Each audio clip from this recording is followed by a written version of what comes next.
दोस्तों, आज की स्वास्थ्य संबंधी जानकारी बहुत ही महत्वपूर्ण है। दोस्तों, शरीर के इन 4 अंगों में यह तेल लगाइए। आपका शरीर स्वतः अपने सारे बीमारियों को नष्ट कर देगा, यानी कि वो खुद ठीक कर लेगा। तो वो 4 अंग कौन कौन से हैं और हमें कौन से तेल लगाने हैं, आज हम इसी विषय में चर्चा करने वाले हैं। इसलिए दोस्तों, कहानी पूरा सुनिएगा। आज के उपदेश को सुनकर आप अपने जीवन को सफल जीवन बना सकते हैं। और दोस्तों, इस जानकारी से पहले चलिए सुनते हैं। भगवान महात्मा बुद्ध का एक उपदेश। एक दिन एक राजा भगवान बुद्ध के पास आया। बुद्ध के आश्रम में बहुत भीड़ थी। राजा ने भगवान बुद्ध से अनुरोध किया कि वह एकांत में कुछ बुद्ध से कहना चाहते हैं। तथागत बुद्ध बोले, सर्वत्र एकांत है, यही बोलो। फिर राजा ने कहा कि मैं तथागत संन्यास लेना चाहता हूं। बुद्ध गंभीर हो गए। वे बोले कि तुम्हें संन्यास्त होने के लिए दीक्षा के पहले मेरी एक शर्त का पालन करना होगा।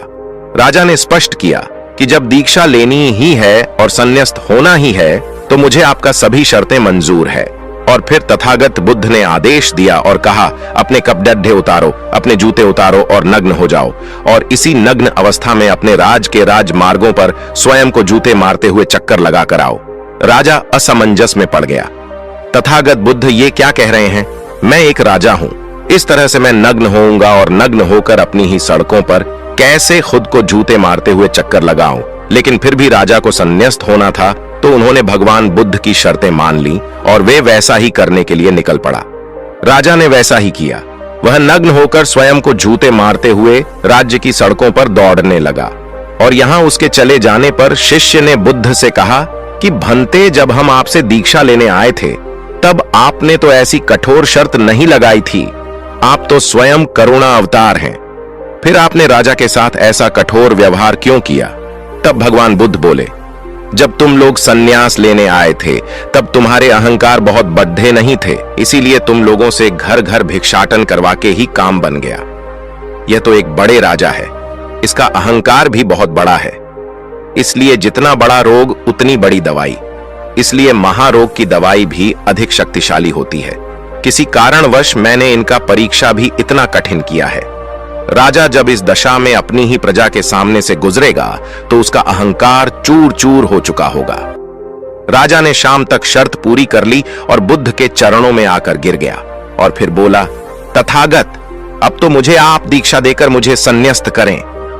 भगवान बुद्ध ने राजा के सिर पर मुकुट रखा और कहा कि अब तुम्हें संन्यास लेने की जरूरत ही नहीं है। जाओ और कर्ता भाव छोड़कर साक्षी भाव से राज करो।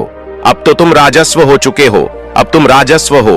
देखिए दोस्तों, किस तरह से भगवान बुद्ध ने एक राजा को उपदेश दिया और राजा का जीवन धन्य हो गया। दोस्तों, ये छोटे से उपदेश से आपको क्या ज्ञान प्राप्त हुआ? कमेंट में हमें जरूर बताइएगा। चलिए अब जानते हैं स्वास्थ्य से संबंधित बहुत ही महत्वपूर्ण जानकारी। क्या आप जानते हैं कि ये हमारा शरीर किससे बना है? ये सबसे पहले जानना बहुत जरूरी है। और हमारे शरीर में कौन से 3 दोष पाए जाते हैं? हमारा शरीर 5 तत्वों से बना है और हमारा शरीर में 3 दोष पाए जाते हैं, वात दोष, पित्त दोष और कफ दोष। इसे जानना जरूरी है क्योंकि ये हर एक बीमारी का कारण होता है, क्योंकि हर एक बीमारी का जड़ यही 3 दोष है। इसीलिए जानना जरूरी होता है। तो आपका शरीर का सबसे महत्वपूर्ण दोष ये 3 दोष हैं, पित्त दोष, वात दोष और कफ दोष। अगर आपके शरीर का वात दोष गड़बड़ हो गया तो 60 से 70% बीमारी होगी। अगर आपके शरीर का पित्त दोष गड़बड़ हो गया तो आपके शरीर में 15 से 20% बीमारियां होती हैं। और यदि आपके शरीर का कफ दोष गड़बड़ हो गया तो 5 से 10% बीमारी होती है। अब इस तीनों प्रवृत्ति हमारे शरीर में कब से कब तक रहती है? जब हम जन्म से बाल्य अवस्था में रहते हैं, यानी जब हमारा जन्म होता है और 14 साल की उम्र तक हमारे शरीर में कफ प्रवृत्ति ज्यादा होती है। इस समय कफ ज्यादा बनता है। ये प्रकृति की देन है। कफ इसलिए बनता है क्योंकि हमारा शरीर ग्रो करता है। कफ बनना जरूरी है क्योंकि ये कफ हमारे शरीर के बहुत ही महत्वपूर्ण अंग है।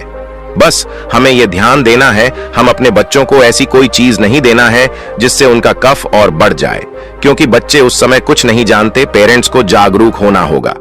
बस हमें अपने बच्चे को कुछ भी ऐसे चीज नहीं देना है जिससे उसका कफ और बढ़ जाए। कफ बनाने वाली चीजें हमें उन्हें नहीं खिलाना है, नहीं तो क्या होगा, कफ से संबंधित जो 5 से 10% बीमारी है, जैसे टीवी, दमा, अस्थमा, इस्नोफिलिया, ये सारी बीमारियां इसकी वजह से होती है। ये हर पेरेंट्स को ध्यान देना होगा। उसके बाद हम आते हैं बाल्य अवस्था से युवा अवस्था में। युवा अवस्था की आयु कितनी होती है? जब हम 15 साल से 60 साल के बीच में होते हैं, इस समय हमारा शरीर युवा अवस्था में होता है। इस समय हमारे शरीर में पित्त प्रवृत्ति सबसे ज्यादा होता है, सबसे ज्यादा पित्त बनता है। इसलिए हमें यह ध्यान देना होगा कि हम ऐसी कोई भी चीज ना खाएं जिससे हमारा पित्त दोष बढ़ जाए। अगर हमारे शरीर में पित्त दोष बढ़ जाएगा तो हमारे शरीर में 15 से 20% बीमारियां होती हैं। इसके बाद हमारा आता है वृद्धावस्था। 60 साल की उम्र हमारा वृद्धावस्था होता है। इस समय हमारे शरीर में वात दोष बढ़ता है और वात दोष से संबंधित 60 से 70% बीमारियां हमारे शरीर में होती है। तो आपको ऐसी कोई चीज नहीं खाना है जिससे वात दोष बढ़े। तो दोस्तों, ये आप समझ गए कि आपके शरीर में 3 दोष का क्या रोल है। इसलिए इन 3 दोषों से संबंधित जो भी जानकारी जहां से भी उपलब्ध हो, एकत्र करें और उसे अपने जीवन में लागू करें।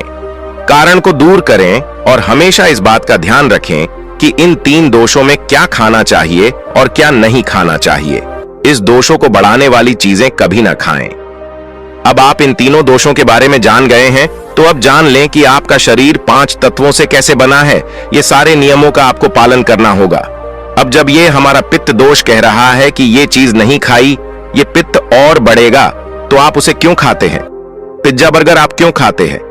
चाय आप क्यों पीते हैं? चीनी आप क्यों खाते हैं? मैदा आप क्यों खाते हैं? जब आप ये सारी चीजें खा रहे हैं तो आपके पेट में एसिडिटी बनेगा, आपका पाचन तंत्र बीमार पड़ेगा। तो जब आपका पाचन तंत्र बीमार होगा तो अनेक बीमारियां आपको आएगी। ये तो आप खुद कर रहे हो ना, ब्रह्मांड नहीं दे रहा है, भगवान नहीं कर रहा है। आप इसे खुद जाने अनजाने में कर रहे हैं। हम अपने मन को, अपनी जीभ को कंट्रोल नहीं कर पा रहे हैं। तो दोस्तों, ये सारी चीजें आप छोड़ दीजिए। अब बात करते हैं कि हमें अपने शरीर पर कौन सा तेल लगाना चाहिए, कहां पे लगाना चाहिए, इस बारे में जानते हैं। आप समझ गए आपके शरीर का निर्माण कैसे होता है। इसे सुरक्षित रखना आपके हाथ में है। इसकी सुरक्षा आप खुद कीजिए। शरीर की 4 महत्वपूर्ण अंग है जिससे आपकी शरीर की सारी नसें जुड़ी हुई है। पहला है पैर का तलवा, दूसरा है नाभि, तीसरा है आपकी नाक और चौथा है आपका सर। ये 4 सबसे महत्वपूर्ण अंग है और इन चारों जगह पर आपको तेल लगाना है। बस यह ध्यान देना है कि आपको कब लगाना है और कैसे लगाना है। तो सबसे पहले चलते हैं। पहला है पैर का तलवा, आपके पैरों के तलवे।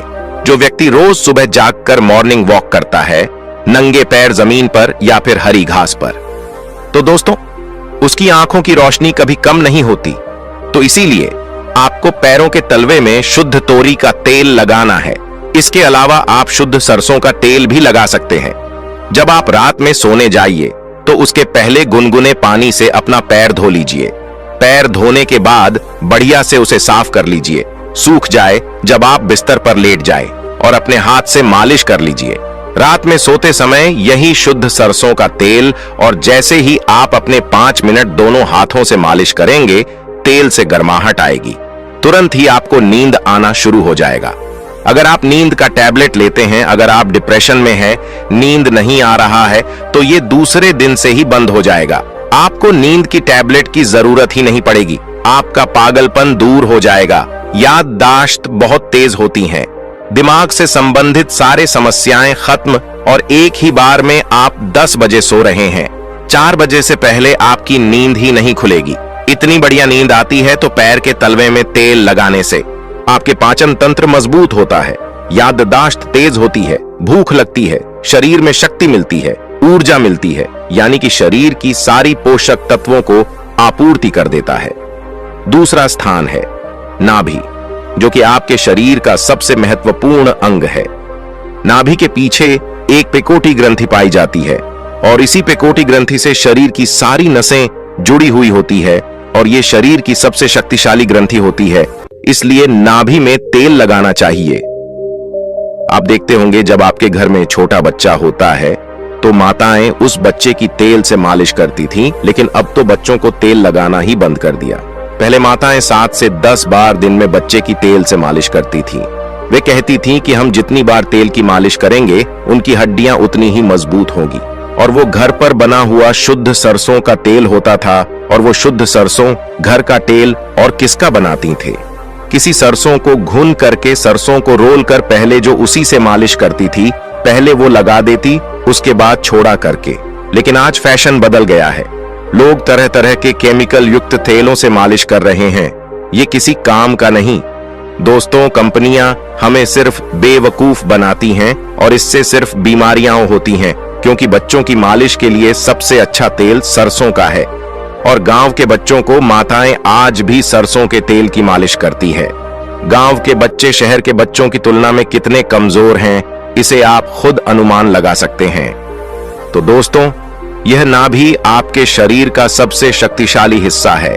तो जब माताएं नाभि में तेल की मालिश करती थी तो पहले फूंक मारती थी। फूंक मारने के बाद उसमें तेल लगाती थी और दिन भर में 3 से 4 बार तेल लगाती थी। तो दोस्तों, आपको भी आज से शुद्ध सरसों का तेल रात में सोते समय नाभि में लगाना है। और जब आप नाभि में तेल लगाते हैं तो इसके क्या फायदे होते हैं, आप यह जानकर चौंक जाएंगे। पहला फायदा, आपको अच्छी नींद आएगी। दूसरा फायदा, दिमाग से संबंधित कोई भी समस्या नहीं होगी। तीसरा फायदा, आपका पाचन तंत्र मजबूत रहेगा। चौथा फायदा, आपको भूख बढ़िया लगेगी। पांचवा फायदा, आपके शरीर का सारा दर्द दूर हो जाएगा। छठा फायदा, आपकी आंखों की रोशनी बढ़ जाएगी, यानी कि शरीर के हर एक अंग के लिए फायदेमंद है। तीसरा है आपकी नाक। पैर का तलवा हो गया, नाभि हो गई। अब हम एक कदम आगे चलते हैं, वो है नाक, कान और आंख। तो दोस्तों, आपको नाक में क्या करना है? अगर आपको गाय का शुद्ध देसी घी मिल जाए तो घी की 1 बूंद दाईं नाक में और 1 बूंद बाईं नाक में, दोनों नाक में 1-1 बूंद डालनी है। रोजाना दोनों नाक में 1-1 बूंद डाले। इसके इतने फायदे हैं, मैं यहां गिनाते गिनाते थक जाऊंगा। आपका पागलपन दूर हो जाएगा। अगर किसी को पागलपन है, अगर पागलपन का इलाज चल रहा है, तो 3 से 4 महीने के अंदर पागलपन की दवा बंद हो जाएगी। अगर आपके कान के पर्दे में छेद है तो बिना ऑपरेशन के ठीक हो जाएगा। आपको नींद की समस्या है, नींद की समस्या दूर हो जाएगी। आपकी याददाश्त कमजोर है, याददाश्त आपकी तेज हो जाएगी।